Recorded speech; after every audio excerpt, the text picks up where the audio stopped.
Congress BJP ನಾಯಕರ ನಡುವೆ ಈ ಅನುದಾನ ಕದನ ಅನ್ನೋದು ಸದ್ಯಕ್ಕೆ ನಿಲ್ಲುವಂತ ಲಕ್ಷಣ ಕಾಣಿಸ್ಕೊಳ್ತಾ ಇಲ್ಲ. ಕೇಂದ್ರದಿಂದ ಅನುದಾನ ಬಂದಿಲ್ಲ, ನಾವು ಧ್ವನಿ ಎತ್ತಲೇಬೇಕು ಅಂತ ಕಾಂಗ್ರೆಸ್ನವರು ಹೇಳ್ತಾ ಇದ್ದಾರೆ. ನಮಗೆ ಯಾವಾಗಲೂ ಕೂಡ ಅನುದಾನದ ಸಮಸ್ಯೆ, ಅನುದಾನ ಕೊಡಲ್ಲ ಅನ್ನೋದು ಕಾಂಗ್ರೆಸ್ಸಿಗರ ಆರೋಪ. ರಾಜ್ಯಕ್ಕೆ ಅನ್ಯಾಯ ಆಗ್ತಿದೆ ಅಂತ ಡಿಸಿಎಂ ಡಿಕೆಶಿ ಗುಡುಗಿದ್ದಾರೆ. ಬರ ಇದ್ರು ಅನುದಾನಕ್ಕೆ ಒಬ್ಬರು ಸಂಸದರು ಕೂಡ ಧ್ವನಿ ಎತ್ತಲಿಲ್ಲ.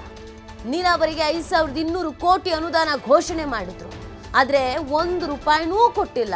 ನಾವು ಧ್ವನಿ ಎತ್ತಲೇಬೇಕು. ಹುಬ್ಬಳ್ಳಿ ಹೊರವಲಯದಲ್ಲಿ ಡಿಸಿಎಂ ಡಿಕೆ ಶಿವಕುಮಾರ್ ಈ ಹೇಳಿಕೆಯನ್ನ ನೀಡಿದ್ದಾರೆ. ನೋಡಿ, ಡಿಕೆ ಸುರೇಶ್ ಅವರು ಒಂದು ಮಾತು ಹೇಳ್ತಾರೆ, ಪ್ರತ್ಯೇಕ ರಾಷ್ಟ್ರ ಬೇಕು ಅಂತ. ಅಲ್ಲಿಂದ ಚರ್ಚೆಗಳು ಮತ್ತಷ್ಟು ಜಾಸ್ತಿ ಆಗೋಕ್ಕೆ ಶುರು ಆಗುತ್ತೆ.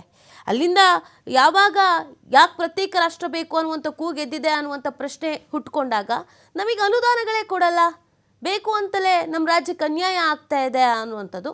ಅದನ್ನೇ ಇಲ್ಲಿ ಡಿಸಿಎಂ ಡಿಕೆ ಶಿವಕುಮಾರ್ ಅವರು ಕೂಡ ಮತ್ತೊಮ್ಮೆ ಹೇಳಿದ್ದಾರೆ. ನಾವೀಗ ಧ್ವನಿ ಎತ್ತಲೇಬೇಕು ಅಂತ ಹೇಳಿದ್ದಾರೆ. ನಮ್ಮ ರಾಜ್ಯಕ್ಕೆ ಆಗ್ತಾ ಇರೋಂಥ ಅನ್ಯಾಯ, ಇಂಥ ಬರಗಾಲ ಬಂದಾಗ ಒಂದು ಚೂರು ಅನುದಾನ ಕೊಡಲಿಲ್ಲ, ಒಬ್ಬರು ಎಂಪಿಗಳು ಧ್ವನಿ ಎತ್ತಲಿಲ್ಲ. ಆಮೇಲೆ ನೀರಾವರಿಗೆ ಅವರೇ ಬಜೆಟಲ್ಲಿ 5200 ಕೋಟಿ ಕೊಡ್ತೀವಿ ಅಂತ ಅನೌನ್ಸ್ಮೆಂಟ್ ಮಾಡಿದ್ರು ಬಿಜೆಪಿ ಗೌರ್ಮೆಂಟ್ ಇದ್ದಾಗ. 1 ರೂಪಾಯಿ ರಿಲೀಸ್ ಆಗಲಿಲ್ಲ. ಬೇರೆ ಬೇರೆ ಅನೇಕ ಯೋಜನೆಗಳಲ್ಲಿ ಕರ್ನಾಟಕಕ್ಕೆ ಯಾವುದು ತೋರಿಸಿಲ್ಲ. ನಾವು ಕಾದೋ, ಈಗ ವಿಧಿನೇ ಇಲ್ಲ.